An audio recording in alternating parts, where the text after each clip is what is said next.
Hey again everybody. As promised in the previous Monkey City video, I bring to you guys the footage of Bloonarius level 20. This is the final level where you unlock the last set of rewards, which includes a whopping 15 knowledge packs and 5 ancient packs.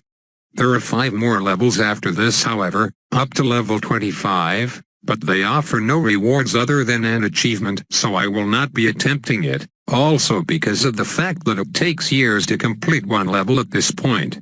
This attempt in particular took 5 tries in total, and added up to around 55 minutes total of footage, which was obviously sped up quite a bit for this video.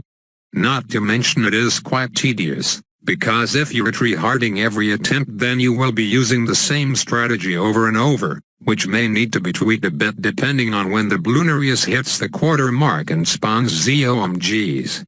So yeah, I opt to go with 1 or 2 supply drops for extra cash during my runs, which will help immensely.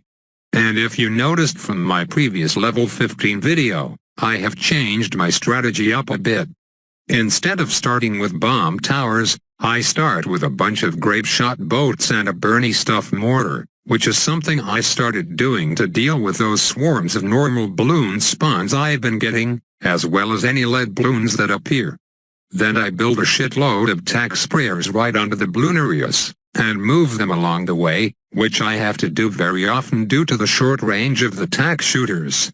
If there's any BFBs that spawn from the entrance, I use the boat ability to get rid of it quickly. Moabs I just leave alone because my destroyers can deal with them quite easily, even if they aren't directly focusing it. Once the Bloonarius is around halfway through the track, I place some Moab shredders on the top right corner, in preparation for once the Bloonarius does go over that area.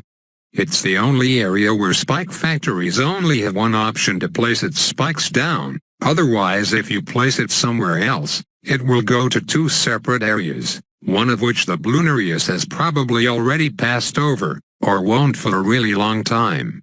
I only start building Moab Maulers once the blimp approaches its final stretch, for reasons unknown. And now's the time where I start spamming the Moab Assassin ability. There's a debate on whether or not Spike Storm is better for doing damage to the Bloonarius, especially with the Monkey Village Fort upgrade and several levels of monkey knowledge in the Spike Factory. I wouldn't know myself since it's quite hard to test at this point with the amount of health Bloonarius has, but yeah. Subsequent attempts cost more and more city cash, up to a maximum of 50,000. For this level 20 run, my 5th attempt cost around 40,000, but with my maximum 160,000 city cash I could afford to use a few more attempts instead of cramming it into 5. But hey, I really wanted to show off my pro MLG skills, so I opted for the harder and efficient option. Well, that will be all for me. At the time of recording in this commentary, the Bloonarius event should almost be over, and a new one will soon take over, so I'm definitely looking forward to what that might be. Leave a like if you enjoyed, or found it helpful. This strategy can definitely be used as a guideline if you're having trouble beating Bloonarius efficiently. Subscribe for future Bloons videos, and have a rewarding day.